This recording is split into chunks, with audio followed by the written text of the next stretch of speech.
They are going through it. They're going through it, people.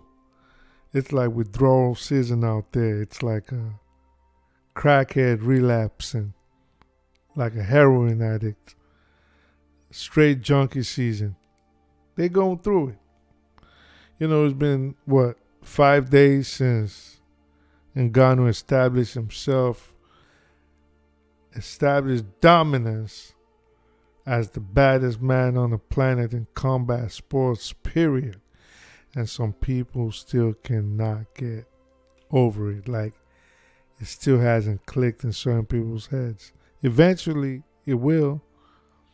As humans, whenever we suffer a trauma or go through an experience that shakes us to our core, we pass through certain mental stages. For most people, one of the very first stages they pass through that they experience is that of denial. They can't come to the realization that what they thought would never happen is in fact occurring before their very eyes. For other people, the very first stage is anger. They are so angry, they get so angry that what they hoped would never happen is indeed happening in real time. Tyson Fury fans seem to be going through both simultaneously, anger and denial. Because I say this because if one was to look on social media, Twitter especially, and at the various videos popping up on YouTube after the schooling Fury got from Ngannou, it is very clear, even to Ray Charles, to see that most of Tyson Fury supporters are still disillusioned. They are so disillusioned and just can't fathom that the man whom they had already crowned the greatest boxer of all time, even though his best wins was against a horrible boxer in Deontay Wilder, they still cannot fathom that he just might not be that good after all. After all, they've tried to crown him as the best ever. So now they are having a meltdown. This is why they are trying to convince themselves and us that somehow the fight had to have been fixed. Not fixed to give Fury a good performance, no. Fixed to make Fury look bad so Ngannou could look good. Basically, Fury threw the fight away for various reasons, some of which I will reference as I continue my little rant. Just talk about being asinine. This is just insanity at this point. In any event, before I go on, hit the like button, subscribe, and also click on the notification bell so you can know whenever I drop new content. True, it must hurt if you were a super fan, if you were a believer in all the nonsense the Fury clan was prone to throwing in the face of the world. Tyson Fury is the greatest ever. No man born of woman can beat him. He is the face of boxing and other such rubbish. Then I understand your grief, but you get to have only 5 seconds of sympathy from me, and after that, I want you to snap out of the doldrum and realize what we've all been saying all these years.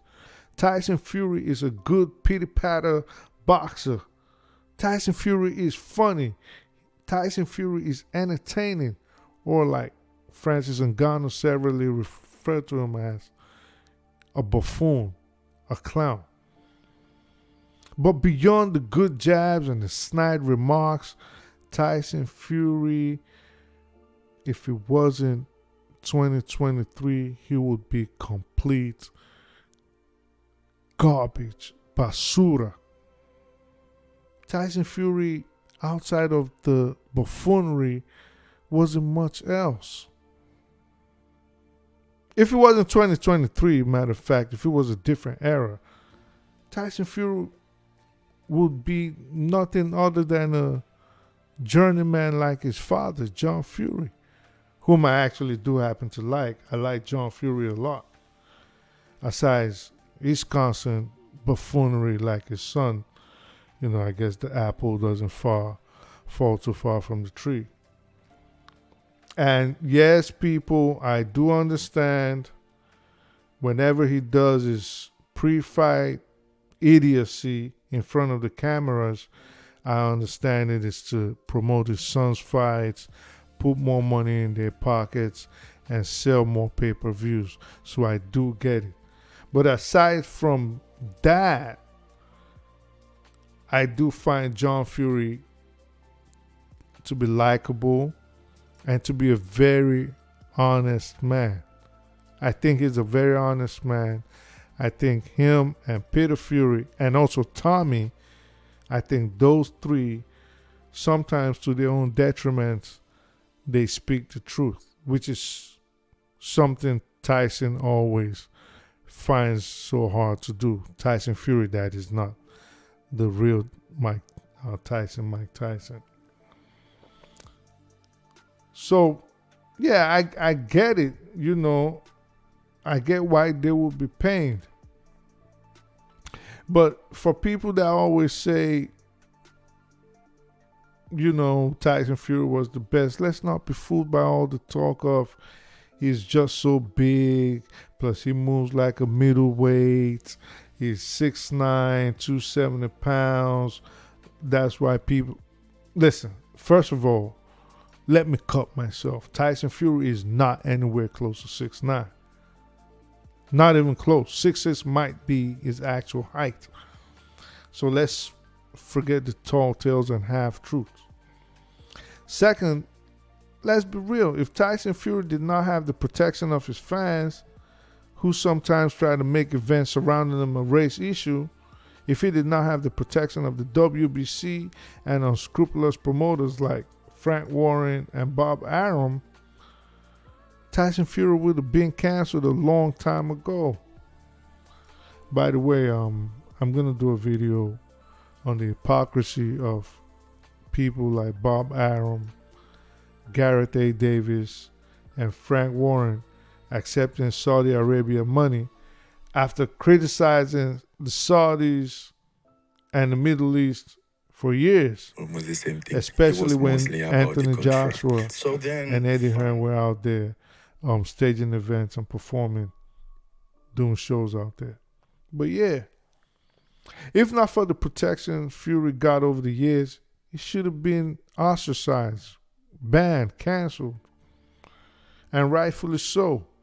From running away from the rematch versus Klitschko, getting busted for PEDs, admittedly using cocaine, becoming an alcoholic, to lacking the discipline of maintaining weight, using language in the press that would have gotten others ostracized and canceled, maybe even outrightly banned. Tyson looked Fury as always bitten off more than he can chew, with the knowledge that his rabid fans, most of whom are now in disbelief and are the topic of my conversation today, he always knew that his vociferous fans would back him up and excuse his bad behavior. He has always gotten away with the worst of the worst actions. Let's be real about that.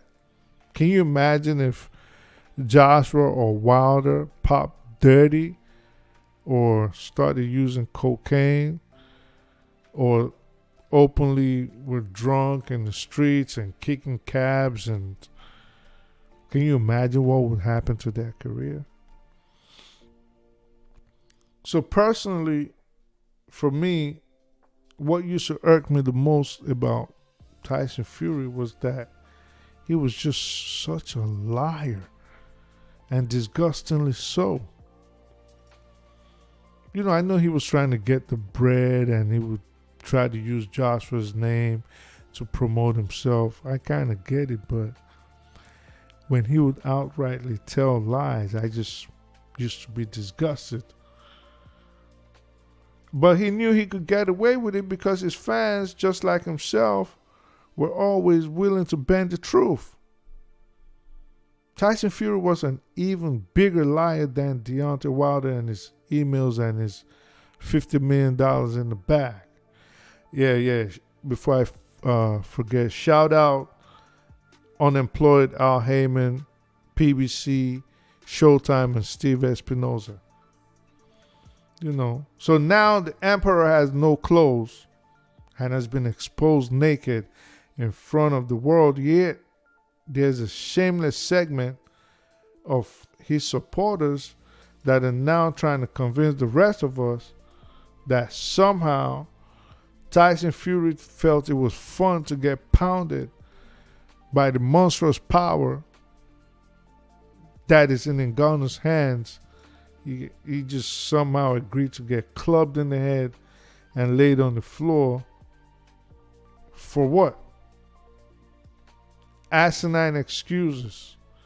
Well, he did it just to lull Usyk into a false sense of security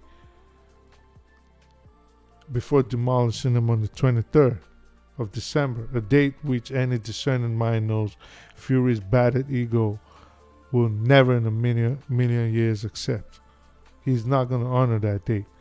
So now the Fury fangirls are trying to tell us that the only reason he put up such a dismal performance was because he didn't want to scare Usyk away. As if Fury hasn't been ducking Usyk and Joshua forever.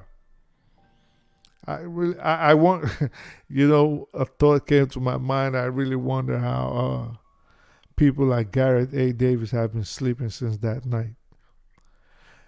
So as it stands now, Tyson Fury is like a polar bear. He's in hibernation. His fans are in disbelief and are mourning the death of a legacy, while the rest of us boxing fans are just sitting wondering whether Luke Fury's pride will allow him ever return to the square circle or against any credible opposition in the future. Because I don't want him to come back and tell us he wants to fight Francis Fury 2 or Francisco Pianeta 2 or Arthur Wallin. I have something to have beef to settle with Arthur Wallin, or give us Wilder 4 or Chisora 26 or Dillian White 2 or 3 or whatever, fight someone credible. Usyk Joshua. Because let's hope he comes back though. Because despite all the false bravado, the buffoonery, constant lies, Fury has been one of the most entertaining characters boxing has ever seen in terms of promoting fights or keeping us entertained outside the ring, even in the ring. Definitely not the best ever.